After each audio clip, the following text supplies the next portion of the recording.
023 or talk to your broker to get your kind of care.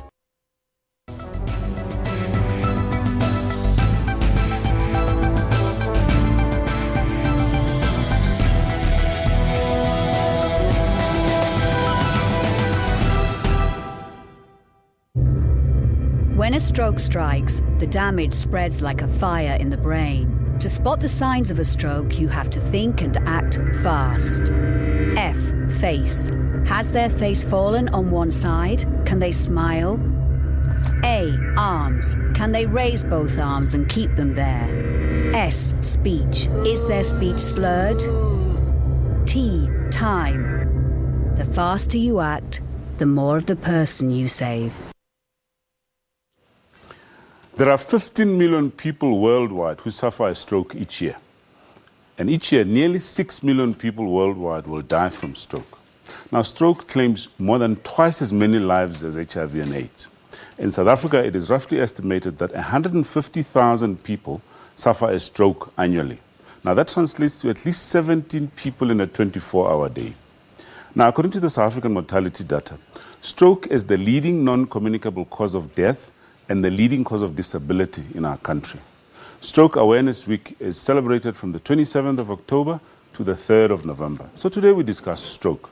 We'll focus on all aspects of stroke, including impact, risk factors, prevention, and treatment. Now we're going to be joined in studio by a specialist neurologist, a representative from the Stroke Survivors Foundation, a stroke survivor who will share her story with us. And joining us from our Cape Town studio, we'll have the CEO of the Heart and Stroke Foundation of South Africa. Now, we also have with us in studio an audience of people directly and indirectly impacted by stroke. They're going to be obviously participating in the show, but you may want to also participate in the show by either asking the panel some few questions or simply just sharing your view with us. Now, in that case, the number to call is Johannesburg 714-6918 or 6919. You can also tweet us at SABC Health Talk or simply interact with us on our Facebook page, SABC Health Talk. Now we're going to go for a short break, after which we invite you to sit back, relax, and learn from this bumper show ahead. I'm Dr. Selomit Daung, and this is Health Talk.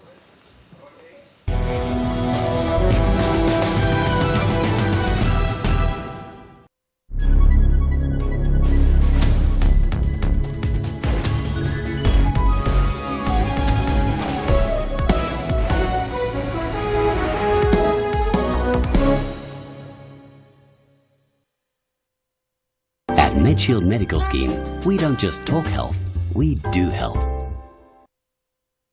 It's so good, nothing else can replace just your slightest embrace.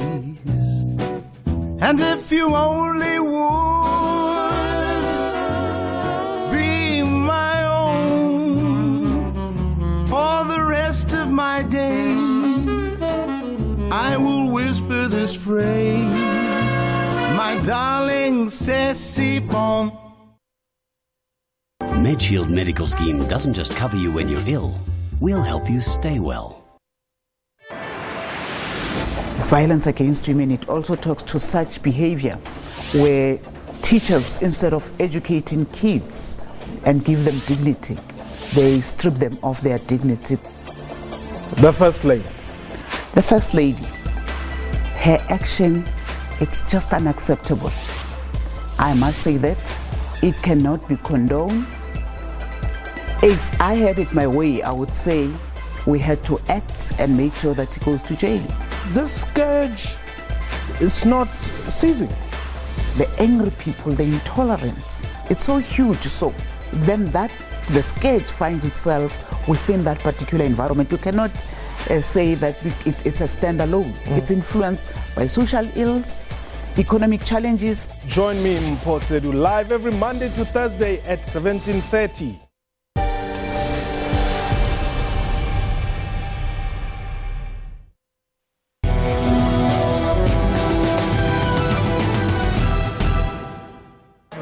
Experts say stroke is the leading cause of disability in South Africa, and more than 400 South Africans suffer from a stroke daily. I was on the M1 going to Melville when my hand just went up like this and And because I had received one of those emails that states says what the signs of a stroke are, then I realized that this is a TIA. I need to get help. So I couldn't stop in the freeway because it was busy. So I avoided stopping there and went to where I was going to do my hair. So while I was still doing that, the guy kept on asking me, why are you closing your eyes? Am I hurting you? I said, no, I just have a pounding headache and I get blackouts from time to time. Just behind. For 2 weeks, she was sent back and forth doing tests and only to be told that her blood was too thick. But when the headaches persisted, she insisted on being admitted.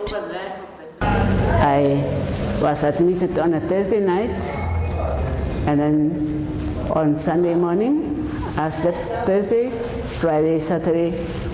Sunday morning, I woke up, when the nurses who came in for the 7 o'clock shift, they discovered that I had had a stroke. So, I was in a coma for days, and there was a time also when they had to induce coma because of the swelling in the brain. So it was, I couldn't speak, I couldn't walk. I had paralysis on the left side, upper and lower limbs. The doctor's decision could have easily resulted in Motswane losing her life. 5 years later, her left hand is still not functioning. We've done physio, we've done OT. It's been years, it's been 5 years now this year.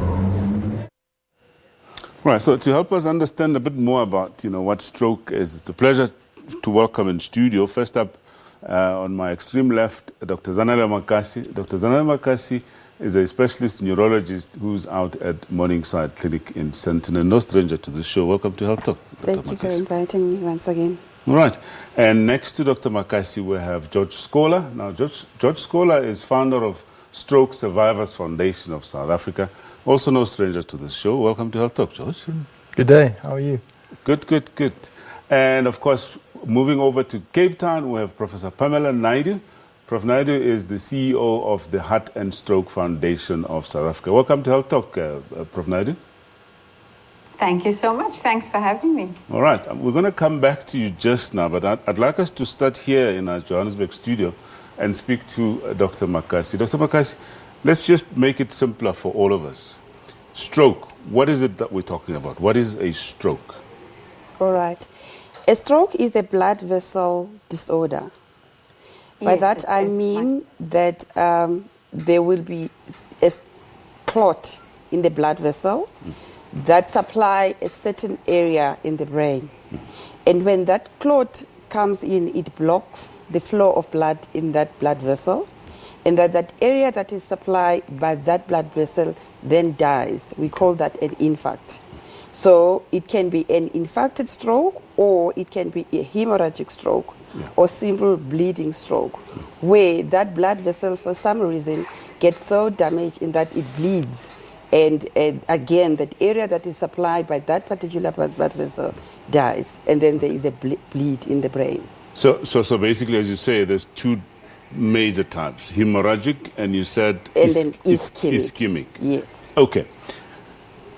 Let's come back to the issue. I'm gonna ask you about, obviously the clinical symptoms and so on. But in that clip, somebody mentioned TIA. What is TIA? Okay, TIA means and stands for transient ischemic attack. Right. It simply means that there was a clot there that had caused a minor damage. Sometimes we call it minor stroke in simple terms.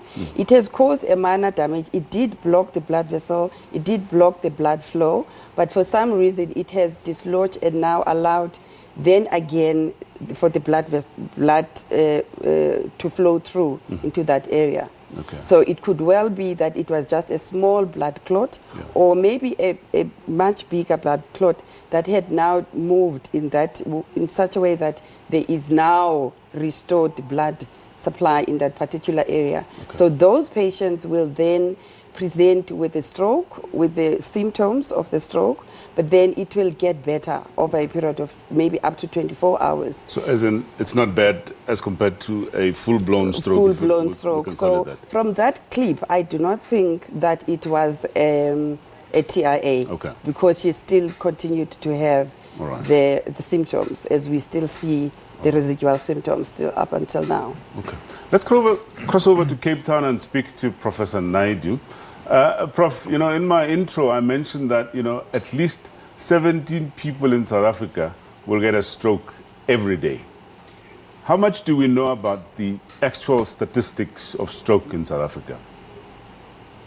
Yes, actually it's higher than that. From what we know, the latest statistics, it's at least 360 people on a daily basis. That's quite and that's scary. in South Africa. And if you compare it with the worldwide statistics, you've got about 40,000 people on a daily basis in South Africa. So this is quite a serious problem, isn't it? But it is, yeah. Yeah. How much do people know about? What's the level of awareness, like, you know, in terms of these? I know, I mean, a Heart and Stroke Foundation, that's one of the issues that you attend to. But how much do we know about stroke in general? Yes. Thank you. That's a really important question. I think it's quite interesting that people tend to know what heart conditions are more than they know what a stroke is. And they kind of know the word stroke, but I don't think they quite understand, you know, what the symptoms of stroke are and what the consequences of having a stroke incident is. So I think the awareness around, you know, what is a stroke, what you can do to prevent a stroke, because we know that 80% of stroke is preventable. If you follow through and you live a reduced and a less risky lifestyle. So there are definite indicators that, you know, from a day-to-day point of view that you can actually adhere to that can prevent you from having a stroke. And some of those things are, you know, ensure that you regularly check your blood pressure. Right. High blood pressure is a very bad indicator and a potential for stroke or a heart attack or heart disease in general. Poor eating habits, so, you know, eating badly and not exercising, for example. And of course, one of the biggest risk factors is tobacco smoking. All right. I want to, and I'm sorry to interrupt you. I want us to come back to this issue of risk factors, and because you're raising very, very important issues around lifestyle. But let me come back to our studio here in Johannesburg and speak to George. Sure. George, Stroke Survivors Foundation. Tell us a bit about, you know, Stroke Survivors Foundation. It was started in 2010, and the reason it started is because I, as a stroke survivor, was looking for support, as a young stroke survivor, I might add, and I struggled to find the support that I required. So it's, you know, support is more than just going and having a cup of coffee with other stroke survivors. It's about giving them the knowledge that there is life after stroke. Okay, so mindset is very important. Creating opportunities where they feel they can give back to life. So that's pretty much what we do at the foundation. We create awareness, and also what we started doing now is we started creating awareness at school level. So in 10 years' time, hopefully, a lot more people know about stroke. And it's not always the case of stroke only happens to older people, because the youngest stroke survivor I've met is 14 years old. So in terms of when you say you create awareness, what particularly do you focus on? Well, obviously the issues of be fast. The fast message is very important to get out there. Right. Because when people see the signs, they've got to know that it's a stroke. Yeah. Okay? Do you also focus on prevention, for instance? Not as much as a heart and stroke do. Yeah. You know, I'd like to focus on stroke survivors, because you know, as a stroke survivor, your life begins when you leave the hospital. Right.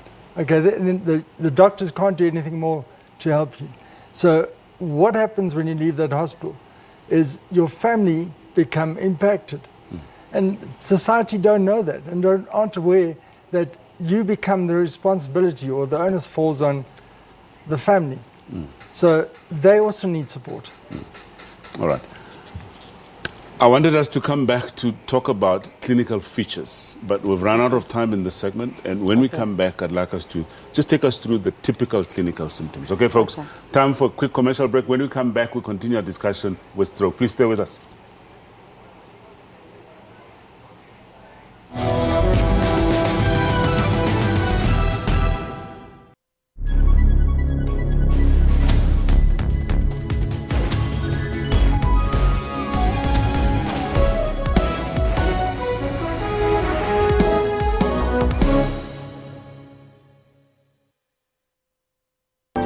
If we're talking health, then let's talk seriously. It's so good, nothing else can replace just your slightest embrace. And if you only would be my own for the rest of my days, I will whisper this phrase, my darling, c'est si bon. MedShield, embracing our members in good health since 1968. Jumbo Africa, welcome to the newsroom. I'm Elvis Preslin. I'm Ken Makamara. Let us build our continent brick by brick, stone by stone, until we achieve. Cross had asked the court to review and cancel the contract after adverse findings by both the Auditor General as well as the Public Protector. Well, Christianity is under attack globally. It has been from the beginning of time. Get all the dominating stories locally and globally on Newsroom every Monday to Friday from 9 a.m.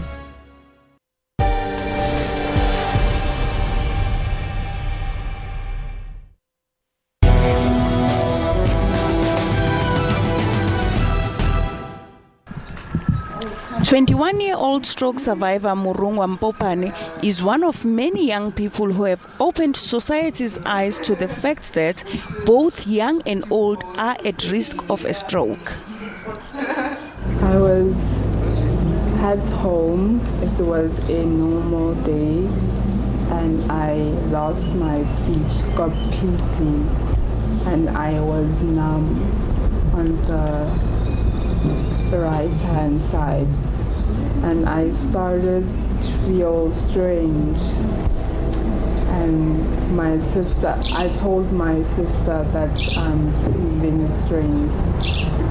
And my sister decided to take me to the hospital with my dad.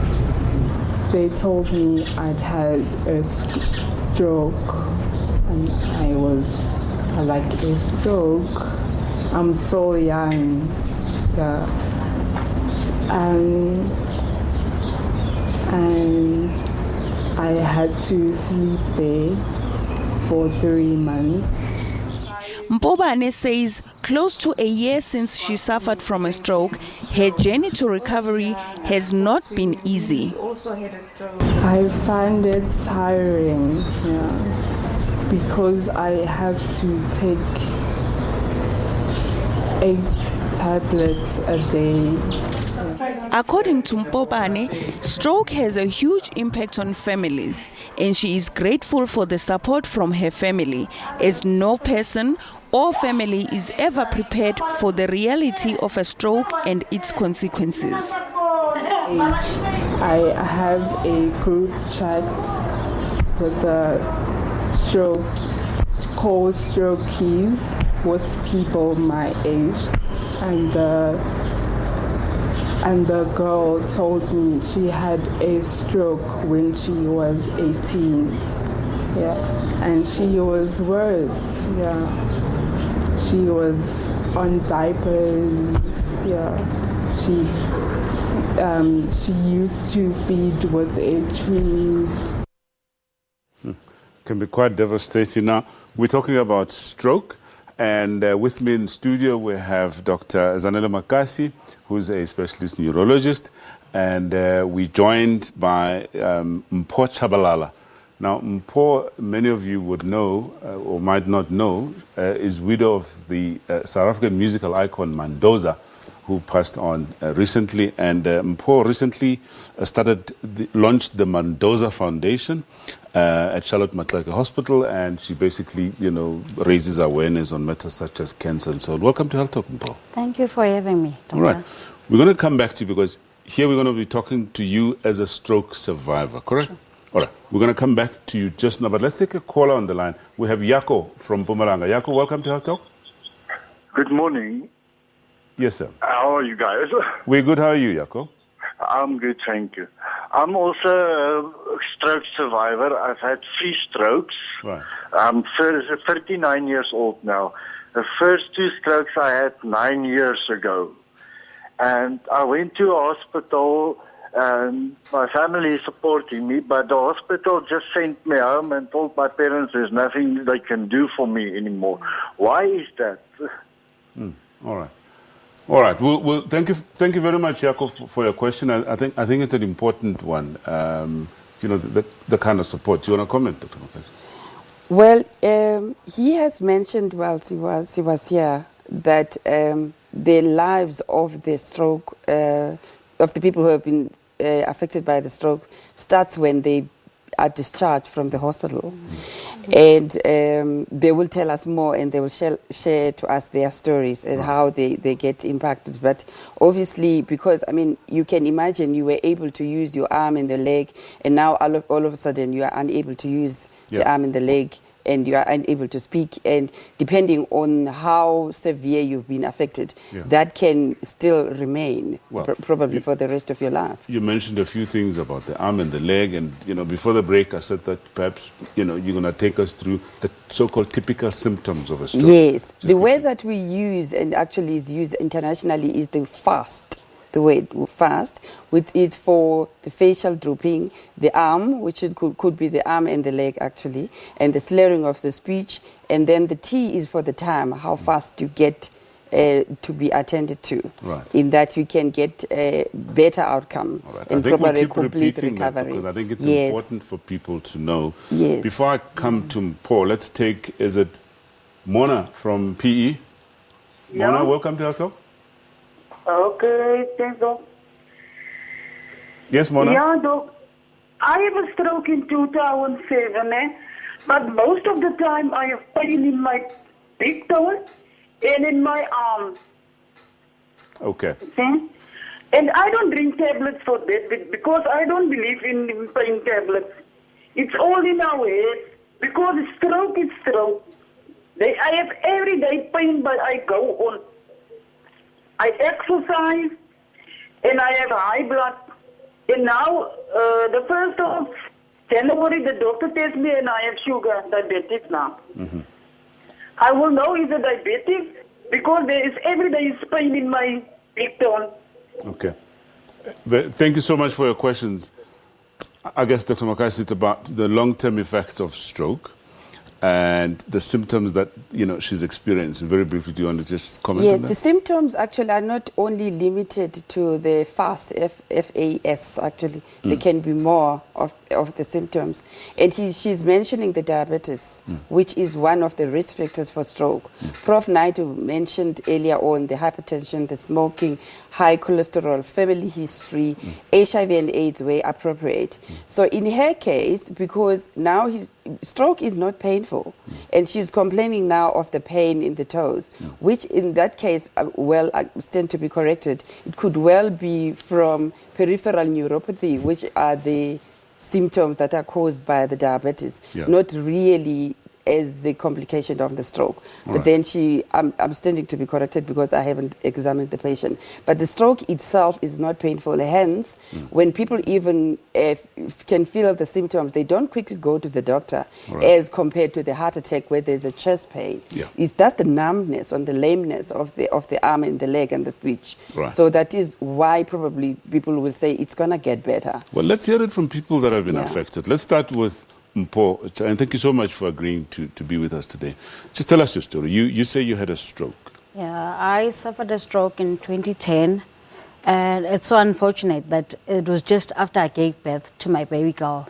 Just immediately after I gave birth. At first, we thought it was the after effects of the epidural, but then after a day or two, I still couldn't walk, but everything was just getting worse, my speech and everything. That's when I had to go for more tests. Luckily, I was still in the hospital, so they could attend to me as quick as they can. The test showed that I had suffered a minor stroke just as I was giving birth due to my high blood and other complications. So after that, I had to stay in the hospital. The baby had to go home. So it was a difficult time because as a new mother, you want to be with your baby and everything, but I couldn't because I had to go for therapy, while I was still in hospital. But as the founder said, the most difficult part is when your doctor says you are discharged and you still like saying, what am I going to do at home while I'm still like this, And doctors will tell you, no, you'll go to therapy, all sorts of therapy, then you'll be fine in time. It's all about time. What about now? Are you fully recovered? I'm fully recovered. I can walk because I couldn't walk, I couldn't talk, I couldn't do anything. But my speech is not 100% recovered. I know the words that I can't pronounce and everything. So from time to time, I'm still in therapy with my life, even now. It happened in 2010, but I still, try and improve my speech all the time. So it's been a 7-year journey with this. Let's get it from other people that have been, affected. Anybody from our audience? Yeah? Yes. My name is Stephen Sitole. I'm a stroke survivor from Alex Clinic.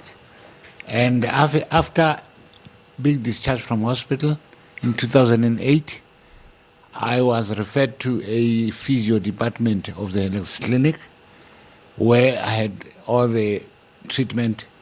I went through the physios and the OTs, occupational therapy and the speech therapy. I eventually got better and better. Later on, I volunteered to assist in the stroke group. Now we have a stroke group whereby we do the exercises, we do the education. We also do life coaching for families as well as the stroke patients. But how about you now? Where are you in that recovery? Yes, I've recovered almost. I was not walking. I was on the wheelchair. Now I'm able to stand up. I'm able to walk without a walker. I don't get assistance to wear my clothes. I don't get anything. I'm very independent. I'm also driving as well. That's great. Let's hear from the lady in front. I see you wearing a blue glove. What is that for? Okay, so the purpose of the blue glove, in fact, I shouldn't be using my hand.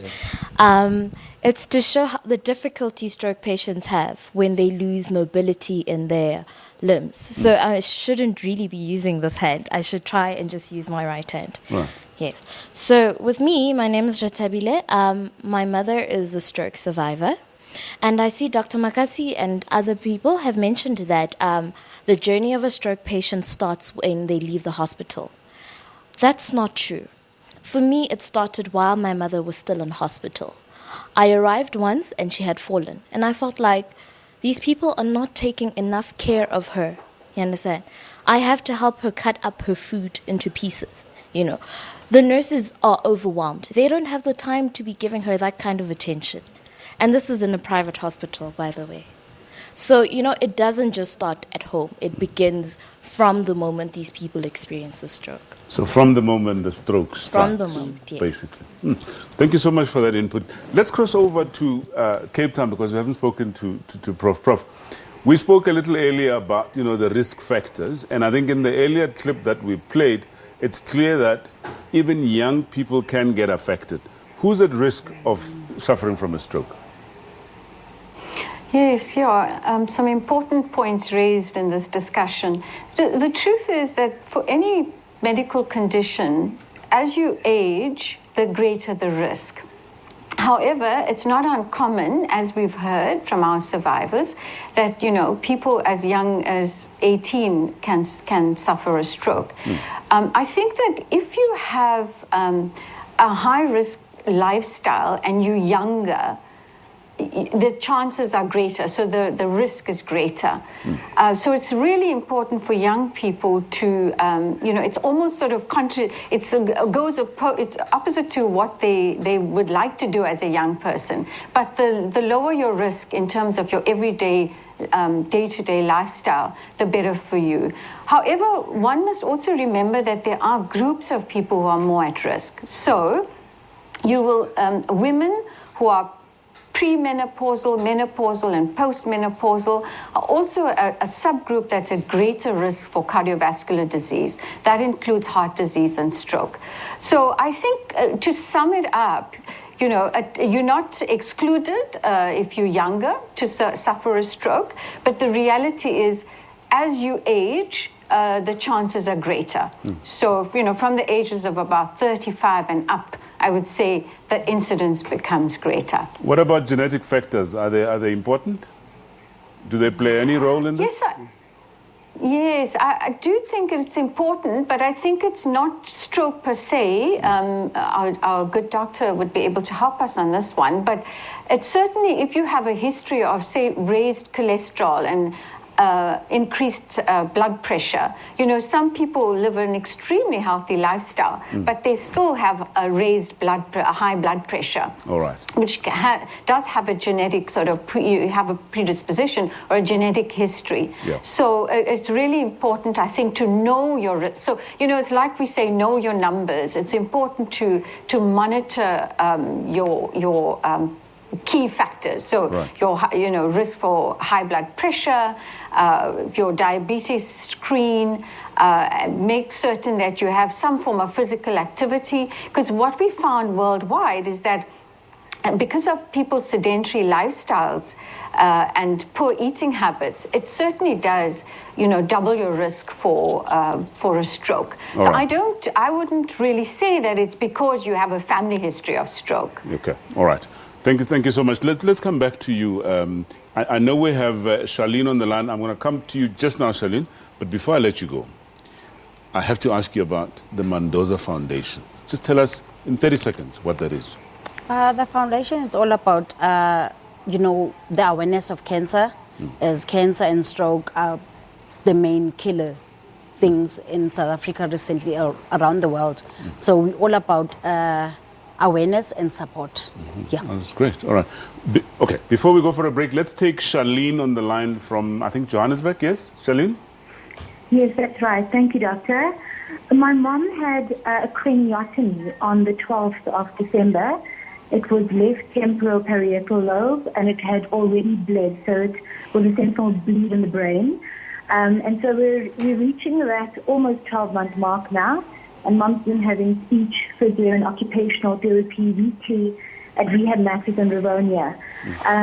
My question really is around the kind of support that us as a family can provide more than what we're doing right now. And just to very quickly give you an indication of what we do right now is we help Mum with lots of puzzles, lots of crosswords. We go through newspapers. Mum was a school principal prior to the incident. So you can imagine that it's been a complete change in life. Mum also lost the ability to speak, walk, read, write, and do everything and anything for herself.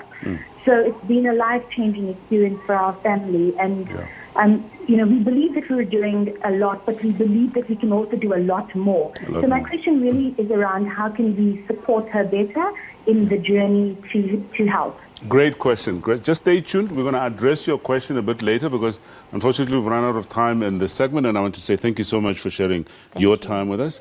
Okay, time for another quick commercial break. When we come back, we continue our discussion and talk about prevention and, mainly prevention. Yeah, stay with us.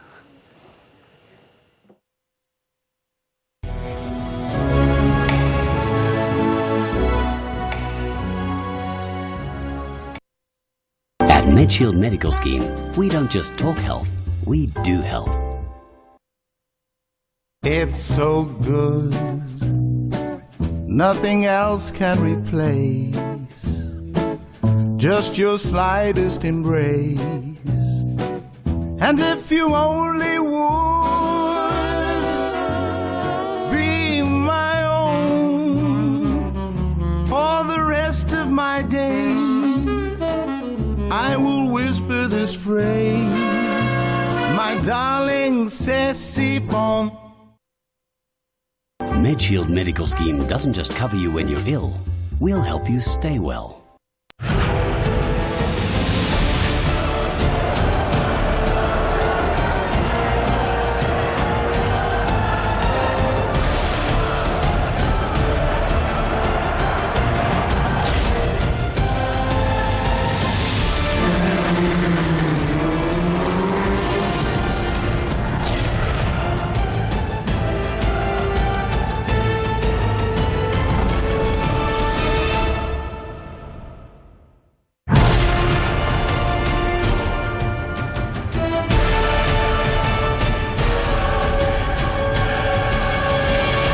Sports Live, Saturday and Sundays at 8:30 p.m.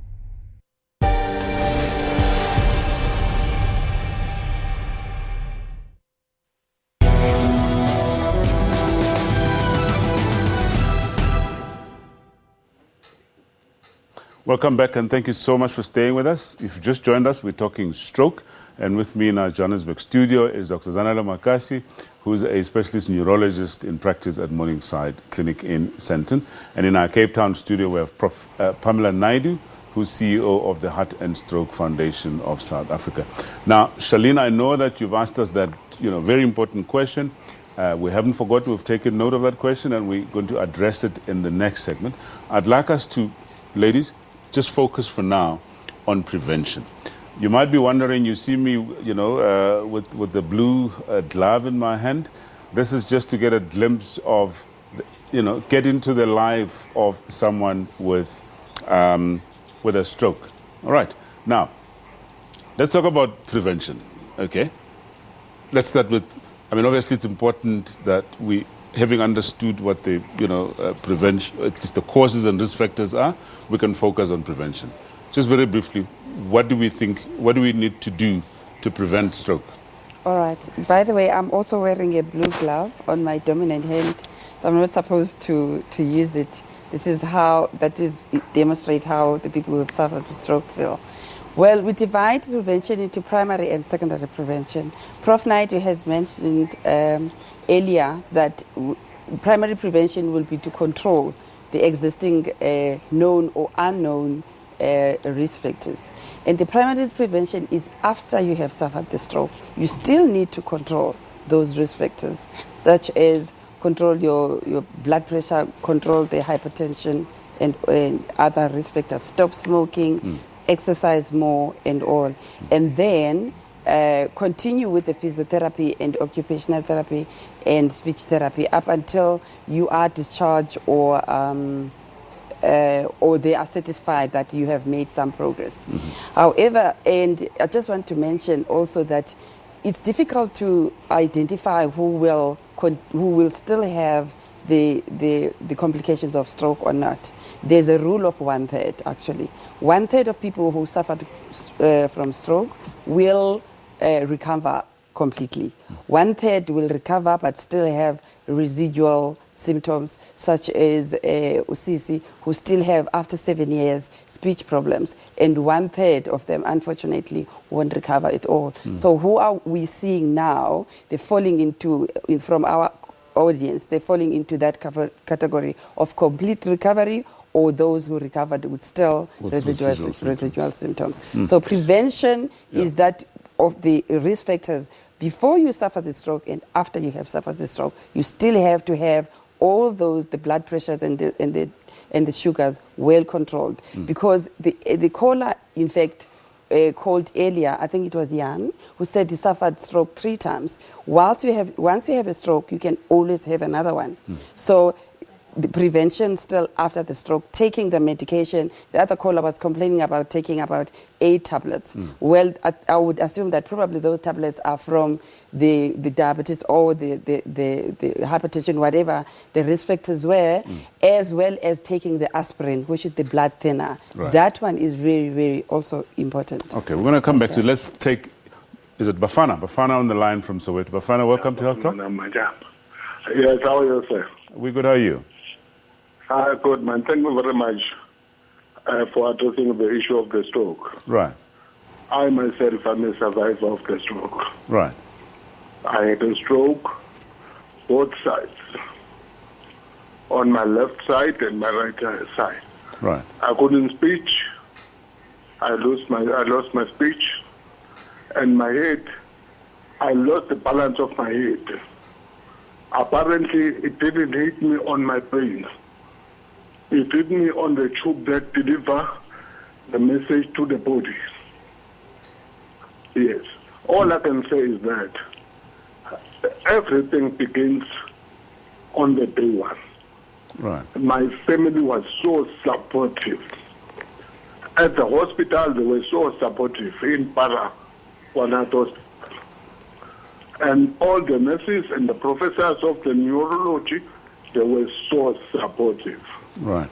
That's all I can say. All the OT guys and the physio guys, they help us a lot, guys. Yeah. Well, Bafana, you sound like you've recovered quite well. How fully recovered are you then? All I can say is that the only side that is left is only my right leg. Mm-hmm. Just a bit. All right. But I can, and like right now, if I'm at home, I can walk without a stick. Mm-hmm. But although I have to try to balance the right leg, it's only the right leg that is left. My arms and everything. I'm talking about the thing that happened in November last year. Right, right. So recovery must be... Well, thank you so much for your contribution, Bafana. Let's move over to Cape Town and speak to Prof. Naidu. Your last few words on prevention. I know it's important that we keep repeating some of these things so that we drive the message home. Your last words? Yes, I think that, it's really important that we don't forget the workplace culture. Right. People are so stressed in this day and age. Everybody's working really hard and probably, they don't get time to look after their health. So I think the one big message is that you cannot survive alone in this world. And I think stroke is a classic example of how you cannot. It is a medical emergency. And so prevention starts not just with the person themselves, but it's the people around them. So I would urge workplaces to have an employee wellness program and to bring health into the workplace and not expect the workers to go to a health facility. And just also, I think that it's so important what the last caller mentioned now, Bafana, that he got the amazing medical care that he requires, or he required at the time. Unfortunately, at this time, there's only about 20 stroke-ready facilities in the country of 55 or more million people.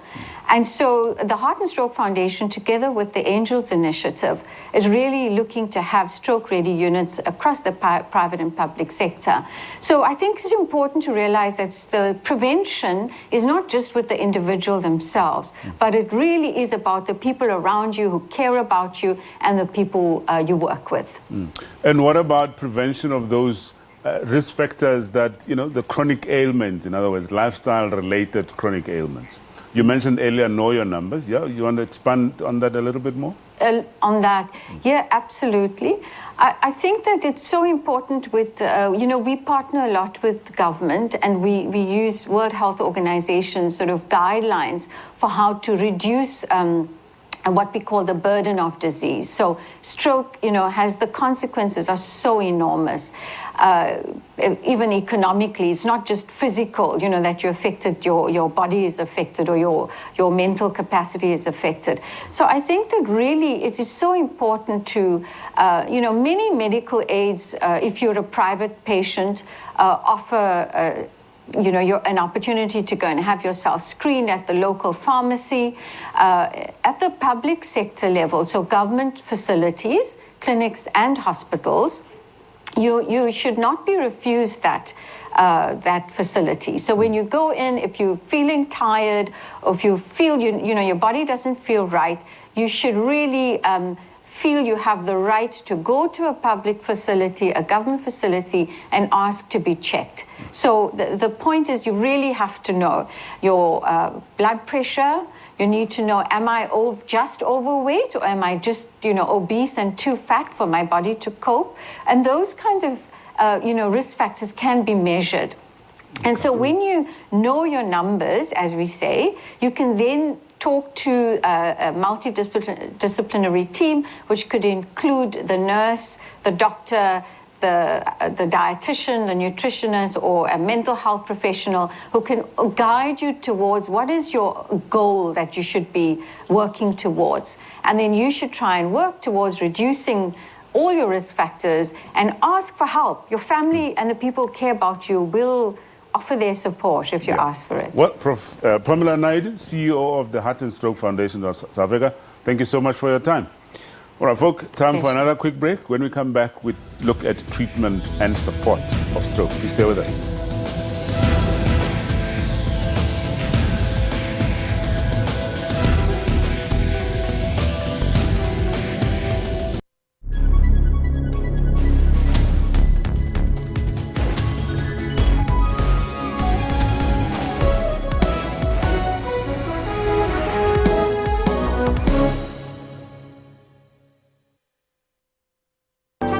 If we're talking health, then let's talk seriously.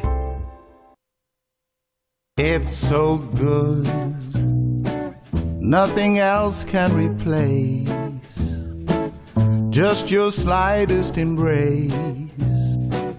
And if you only would be my own all the rest of my days, I will whisper this phrase, my darling, c'est bon. MedShield, embracing our members in good health since 1968.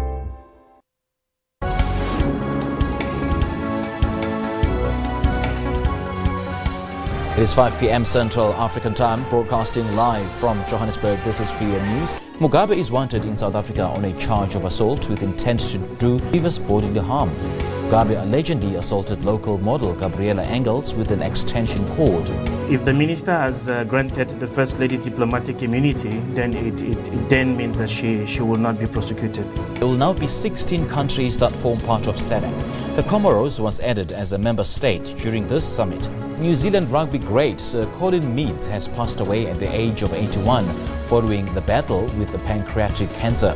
In 1999, Meads was named New Zealand's greatest rugby player of the 20th century. This year, a bronze statue of Meads was unveiled in his hometown of Te Kuti. Stay tuned to PM News for all your news updates every Saturday and Sunday from 1500 hours.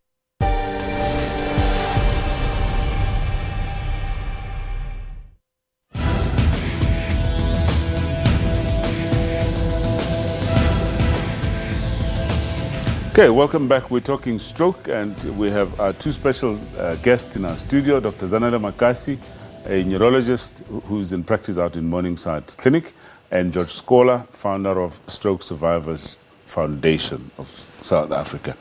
Let's start with you, Dr. Makasi. Now, when you're talking treatment, clearly there's the issue of early recognition of symptoms. We've been talking about this fast issue. What is the responsibility of people around those or somebody who's having a stroke? All right. It will then start at home or at work or wherever the person is to quickly recognize those symptoms.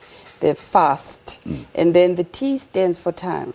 So the sooner you get to the health facility, the better. Because something that we can do about it. Depending on the resources, of course, then because we have to exclude whether it's the hemorrhagic stroke or a bleeding stroke or an infarcted stroke. Then we'll have to do the CT scan and then identify that it's an infarcted stroke. Then if the patient has arrived within 4.5 hours of the onset of the first symptoms, then we can give the treatment that can dissolve the clot. And but clearly this is if you're lucky enough to be living in the cities and you're not too far away from a hospital. Yes, that is true. Then after that, unfortunately, there's nothing that can be done in as far as reversing the clot and the damage that the clot has caused. I'm sorry to hear about the experiences that the family member experienced whilst in the hospital. When I said it starts then for the patient, when the patient leaves the hospital, it means I meant that once we are admitted in hospital, it is the responsibility of the healthcare workers. It was wrong that happened to your family member, to your mother, that he even fell, that he was not even assisted.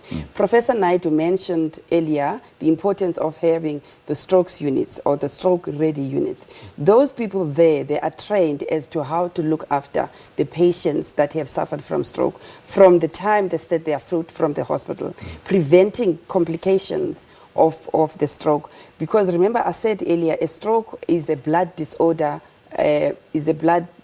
problem. So it doesn't really have to affect the brain only.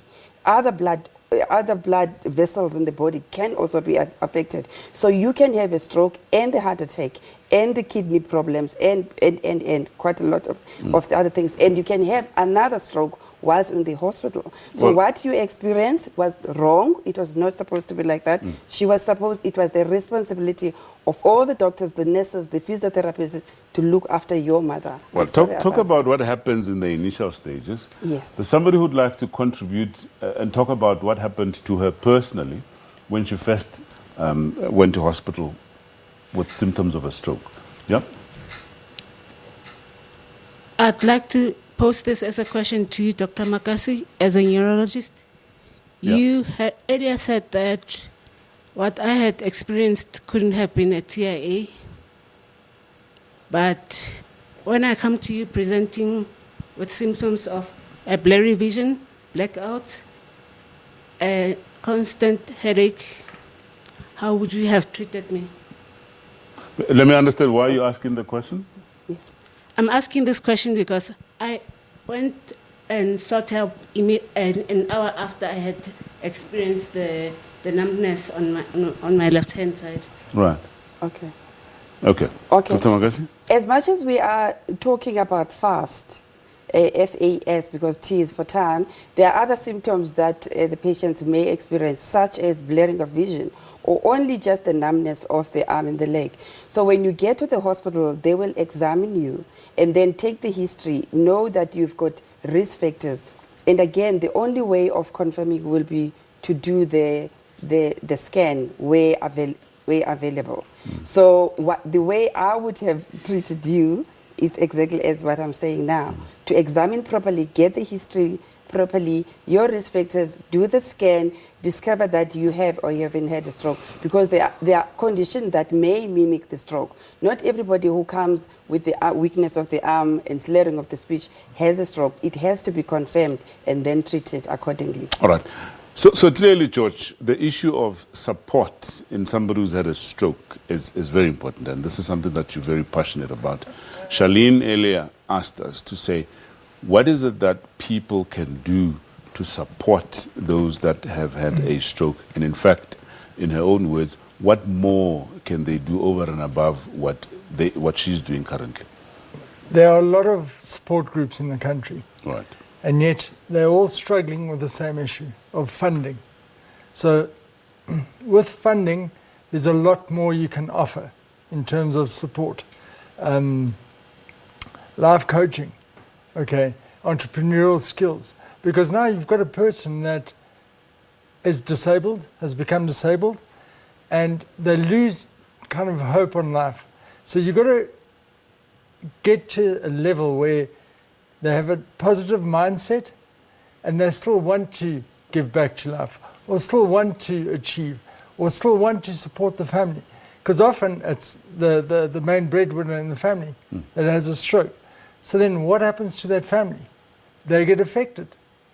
So yes, one person has a stroke, but the effect on the family is huge. Perhaps let me get another input from the audience in terms of, the support and perhaps, your personal experience in terms of support that you received. Yeah? The support is very important. When I had my stroke, I had paralysis on the left side, and the speech was also gone. And with support from family and friends, I managed to pull through, because I had a baby who was 9 months old at the time. And with them, everything just fell in place, and I didn't even see the gap. But one thing that also helped is a lot of exercising and changing the way I ate. eating healthy and healthier, and also exercising. And obviously, you cannot afford all of those without, Well, you know. very inspiring story. Well, it looks like we haven't got enough time to talk about these things and, you know, give everybody a chance. But let me take this opportunity to thank you guys for having, you know, come here to support the cause of spreading the word about stroke. Dr. Zanele Makasi, neurologist at Morningside Clinic, and George Scholar, founder of Stroke Survivors South Africa. Well, guys, thank you so much for being with us, watching this show with us. And thank you so much for all the calls and your tweets that we continue to receive. And remember that if you missed any of our previous shows, you can always download them from the YouTube channel. And on that note, it's from me, Dr. Salome Dawing, and the rest of the crew. Goodbye, and please do take care.